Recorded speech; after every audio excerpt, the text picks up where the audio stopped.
नमस्ते सबैजनालाई। आजको विषयवस्तुमा प्रवेश गर्नुभन्दा पहिले आजको शीर्षकको बारेमा केही बेर छलफल गर्न चाहन्छु। तर्क वितर्कको एपिसोड 1 लाई हामीले मोबियस नाम दिएका छौँ। So what is Mobius? Mobius basically एउटा शेप हो जसमा एउटा कमिलाले एउटा पोइन्टबाट उसको जर्नी स्टार्ट गर्छ। बिचमा धेरै ट्विस्ट एन्ड टर्न्सहरू आउँछन्, तर ऊ अन्त्यमा त्यही पोइन्टमा पुग्छ जहाँबाट उसले आफ्नो जर्नी स्टार्ट गरेको थियो। सो रिपिटेडली यो जर्नीमा कट अप हुन्छ। So Mobius basically is a loop.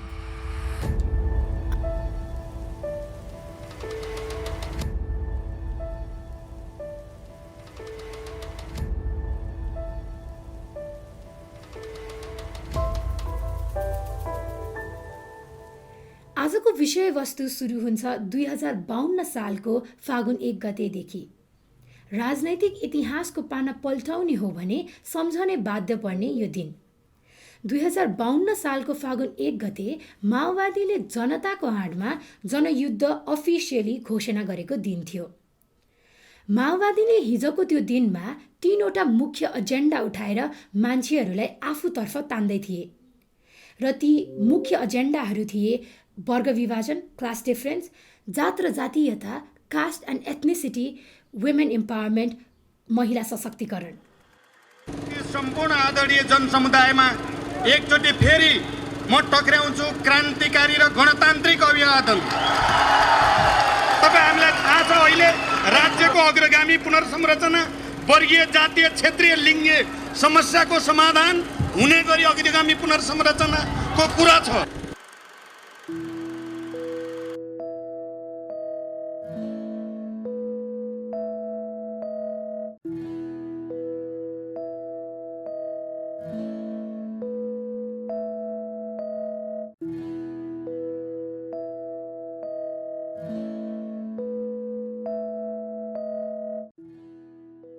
So पहिले कुरा गरौँ वर्ग विभाजनको। त्यति बेलाको समय हेर्ने हो भने विकास असमान रूपले भइरहेको थियो। काठमाडौँ सेन्ट्रलाइज थियो र डेभलपमेन्ट भइरहेको थियो, तर काठमाडौँ जति पनि काठमाडौँ बाहिरका क्षेत्र थिए तिनीहरू भने बेवास्ता भइरहेका थिए। ती क्षेत्रमा धनी जमिनदारहरूले श्रम शोषण गरिरहेको केसेसहरू बाहिर आइरहेको थियो। माओवादीले त्यो समयमा पिपल्स कोर्ट जस्टिस भन्ने ल्यायो, जसमा शोषक जमिनदारहरूलाई सजाय दिन थालियो। यसो गर्नाले निम्नवर्गीय र मध्यमवर्गीय परिवारहरूलाई आफ्नो प्रब्लम्सहरू एड्रेस भएको फिल हुन थाल्यो। राज्य र मेनस्ट्रिम पार्टिजहरूले जबकि यो प्रब्लम्सलाई एड्रेस गरेर सल्युसन ल्याउनु पर्ने थियो, माओवादीहरूले आफै सजाय दिइरहेका थिए। त्यही भएर पनि यो डेमोग्राफिकका मान्छेहरू यो एजेन्डातर्फ पुल भएर माओवादीसँग जनयुद्धमा पार्टिसिपेट गर्न थाले। Oh, my lovely king, my very real king. I support king because the real leader of our nation. Only the king can solve our problem, not other.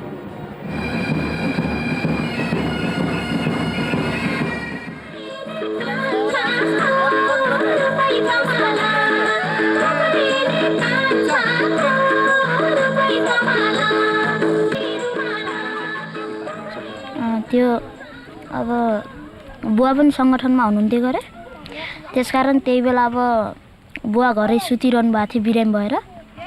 त्यहाँबाट दुश्मन आयो अनि बुवा अनि यस्तै सुतिरहेको बेला अनि उठाएर लगेर अलि तलतिर लगेर अनि मारे। Most people in my country would think that you should be in school going to lessons.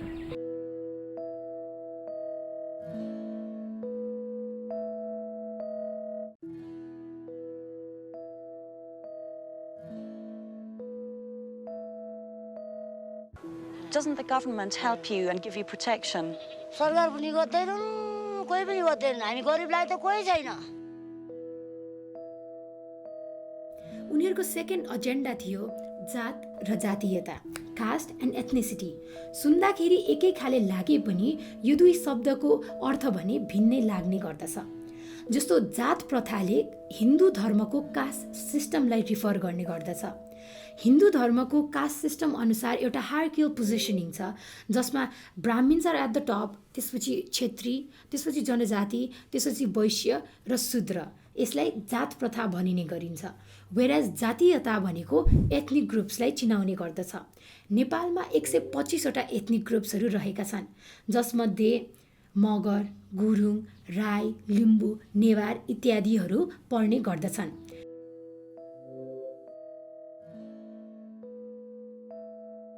माओवादीले जात प्रथालाई हटाउँछु र जातीयताको पहिचान दिलाउने बाचा गर्दै आदिवासी जनजाति र दलितहरूलाई आफ्नो गुरिल्ला फोर्सेसहरूमा रिक्रुट गर्न थालियो।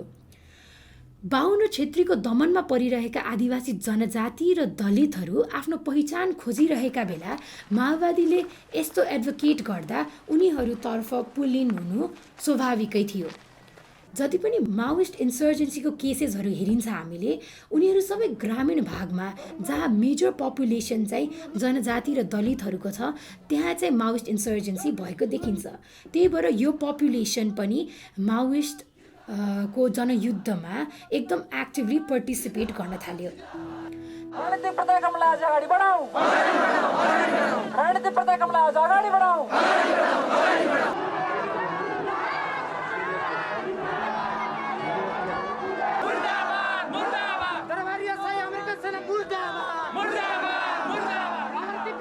त्यसपछि हामी कुरा गर्छौँ महिला सशक्तिकरणको, वुमेन इम्पावरमेन्ट। त्यति बेलाको समयमा पुरुष र महिलाको हक र अधिकार समान रूपमा थिएन। जस्तो त्यति बेला महिलाहरूको राइट टु प्यारेन्टल प्रपर्टीहरू त्यस्तो राइटहरू थिएन हामीसँग। महिलाहरू एजुकेटेड त भइरहेका थिए र साथै उनीहरूले सोसाइटीमा आफ्नो पोजिसनलाई क्वेसन गरिरहेका थिए। त्यो बेलामा माओवादीले आएर 30 देखि 40% महिलालाई आफ्नो गुरिल्ला फोर्सेस जनमुक्ति सेनामा रिक्रुट गर्न थाले। जब महिलाहरूले आफ्नो सोसाइटीमा पोजिसनलाई क्वेसन गर्दै थिए, माओवादीहरूले त्यो पोजिसन दिए, आऊ तिमी हामीसँग काम गर, युआर वान्टेड हेयर भनेर महिलाहरूलाई फिल गराए। त्यही भएर यो प्रोग्रेसिभ एजेन्डाले गर्दा पनि महिलाहरू यो जनयुद्धमा एक्टिभली पार्टिसिपेट भएर लाग्न थाले।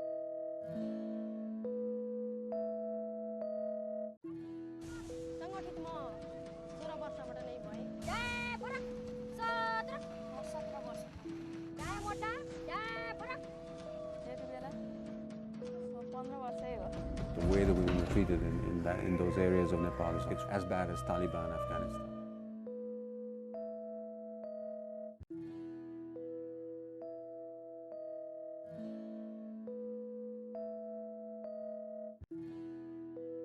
सो समाजका यी डिमान्ड्सहरू, यो जति पनि 3वटा एजेन्डा फाउन्डेसनल पिलर्स छन्, नयाँ नेपालको आशा देखाएको जुन फाउन्डेसनल पिलर्स छन्, यो चाहिँ सत्तारूढी दल र राज्यबाट अपहेलित भइरहेका थिए। यो कुराहरू जहिले पनि इग्नोर्ड भइरहेका थिए र माओवादीले यो डिमान्डलाई बुझेर त्यसै अनुसार सप्लाई गर्छु भन्नु पनि वाज अ स्मार्ट मुभ।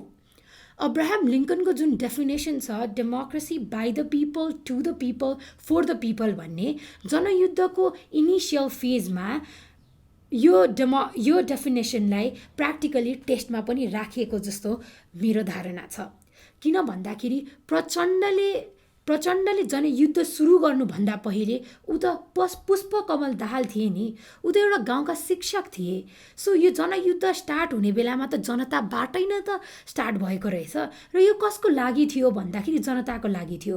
यसको आउटकम जे भए पनि इनिसियली चाहिँ एकदम सिन्सियरली स्टार्ट भएकोले त मान्छेहरू त्यस्तो म्यासिभ वेले पार्टिसिपेट गरेका थिए नि त। म भन्न चाहन्छु कि संविधान सभाको निर्वाचन कुनै पनि मूल्यमा गणतन्त्रको घोषणा हुनुपर्छ।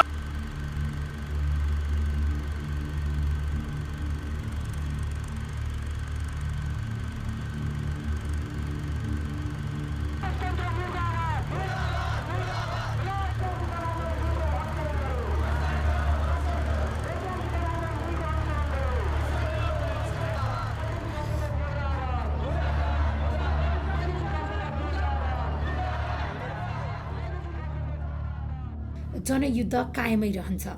त्यसपछि हामी पुग्छौँ 2058 साल जेठ 19मा, जब राजा वीरेन्द्र र उहाँको परिवारको हत्या हुन्छ।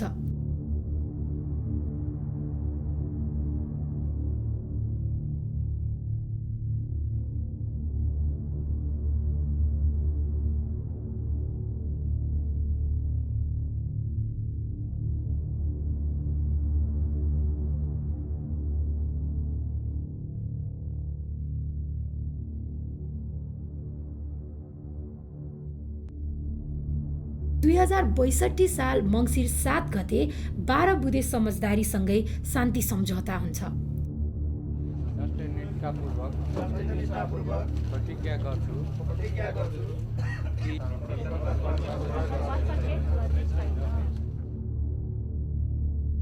10 वर्ष लामो जनयुद्ध, 17,000 जनता र हजारौं मानिसलाई बेपत्ता पारिएपछि बल्ल समाप्त हुन्छ।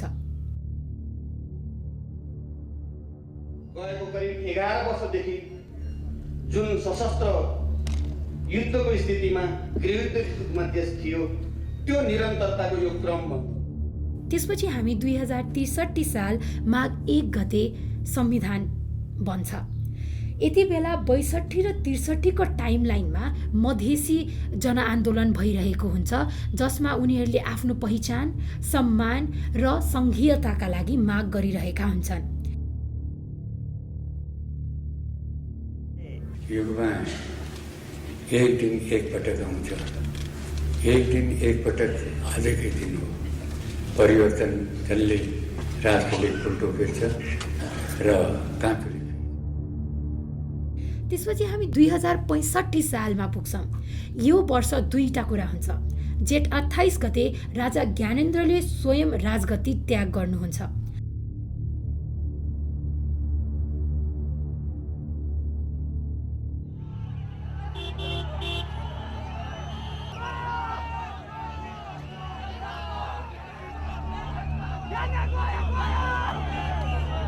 शाह वंशको विरासतको रूपमा रहेको श्रीपेच र राजदण्ड चिरकाल पर्यन्त सुरक्षित रूपमा राख्ने गरी संरक्षणका लागि आजकै मितिमा नेपाल सरकारको जिम्मामा रहने गरी मैले हस्तान्तरण गरेको छु।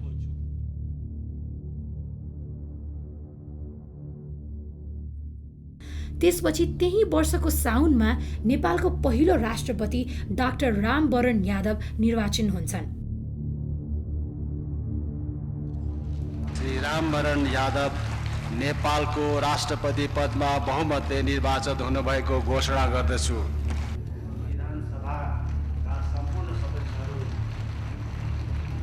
यो बेलाको समयमा राष्ट्रपति र उपराष्ट्रपति दुवै मधेसी जनसङ्ख्याबाट हुन्छन्, तर मधेसी जनसङ्ख्याका पक्षमा के कस्ता नीतिहरू सुधारिए अथवा के कस्ता राम्रा पोलिसिजहरू आए त भन्दा there were none. Nepal on Sunday adopted its new secular and democratic constitution, achieved after 7 years of painstaking deliberations. Nepal President Rambaran Yadav unveiled the statute in parliament amid violent protests by minority Madhesi groups. Madhesis, who are the dominant community in the southern areas of Nepal bordering India, are opposed to the idea of dividing the country into 7 federal provinces. हम लोगों ने जो समझौता किया था नेपाल सरकार से, हम लोगों को लगा कि यही जो हम लोगों ने समझौता किया है वही संविधान में लागू होगा, लेकिन संविधान बनाने के समय इन लोगों ने हम लोगों के समझौता को लागू नहीं किया और बार बार ये लोग यही बात कर रहे हैं कि अब आइए और वार्ता कीजिए। वार्ता का तो औचित्य ही नहीं है ना। त्यसपछि हामी 2072 सालमा पुग्छौँ। राजनीतिक क्षेत्रमा ऐतिहासिक कदम। नेपालको पहिलो महिला राष्ट्रपति कार्तिक 11 गते विद्यादेवी भण्डारी भनेर निर्वाचन भइन्छ। यो अर्को प्रोग्रेसिभ मुभ थियो, तर विद्यादेवी भण्डारीको निर्वाचनसँगै महिलाहरूको लागि के कस्ता राम्रा पोलिसिजहरू ल्याइयो त भन्दा अगेन नन। कहिलेकाहीँ राजनीतिमा असम्भव देखिएका कुराहरू पनि सम्भव हुन्छन्, कहिले सम्भव देखिएका कुरा पनि हुँदैनन्। अहिले हामीले निकै ठुलो प्रयासपछि यो ऐतिहासिक क्षणमा हामी आइपुगेका छौँ। त्यसपछि हामी 2075 सालमा पुग्छौँ जेठ 4 गते, जब एमाले र माओवादी मर्ज भएर नेपाल कम्युनिस्ट पार्टी बन्छन्।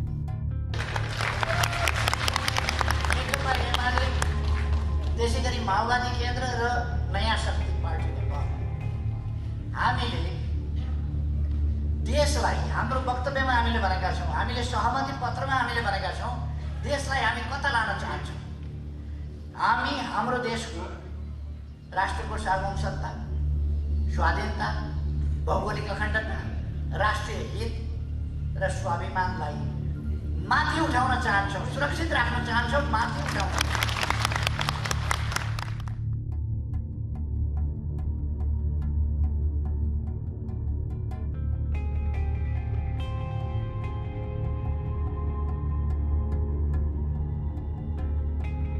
त्यसपछि हामी सिधै 2077 साल पुस 5 गते आउँछौँ, जब प्रधानमन्त्री केपी शर्मा ओलीले संसद विघटन गर्नुहुन्छ र यो निर्णयलाई राष्ट्रपति विद्यादेवी भण्डारीले पनि पास गर्नुहुन्छ र यही सँगै सुरु हुन्छ राजनीतिक क्षेत्रमा अल्को कोलाहल।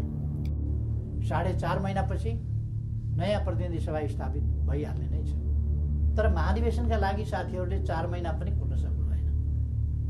उल्टै मेरो राजनीतिक चरित्र हत्या गर्ने गरी अत्यन्त लाञ्छित र अपमानित गर्दै आरोप पत्र पेश गर्नुभयो। सरकारले दूरगामी महत्त्वका काम गरेको छ, प्रतिकूलताका बीचमा पनि मुलुकले महत्त्वपूर्ण उपलब्धि हासिल गरेको छ, युगान्तकारी काम सुरु भएका छन्, तर विपक्षी दलहरूलाई पनि उसिनेर केही नेताहरू सरकारको अनन्त विरोध र नकारात्मक मनोविज्ञान सिर्जना गर्न उद्यत भइरहनु भयो। सर्वोच्च अदालतले सोही निर्णयलाई असंवैधानिक भन्ने कि संवैधानिक भन्ने फैसला निकाल्न 2 महिना लगाउँछ र यो 2 महिनाको अवधिमा विभिन्न विपक्षी दलहरूले आफ्नो शक्ति प्रदर्शन गर्न र्याली निकाल्छन्। Darbar Marg, a fashionable shopping street in downtown Kathmandu, was turned into a political arena for the day. Thousands of supporters of Prime Minister KP Oli's faction of the governing Nepal Communist Party came to the area in a show of solidarity and support.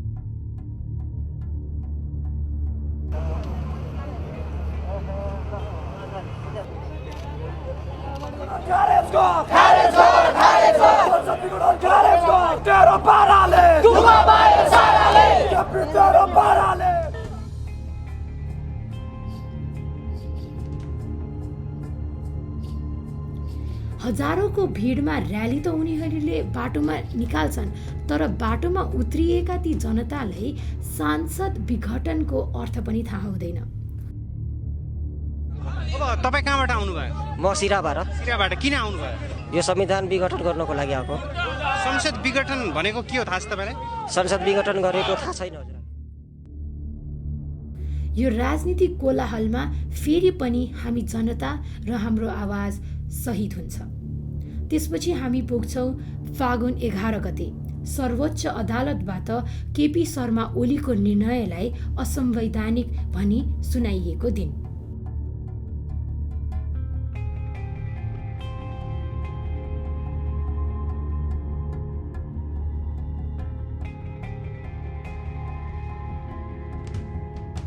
हालको फागुन 1 सँगै जनयुद्धको 26औं वार्षिकोत्सव भयो।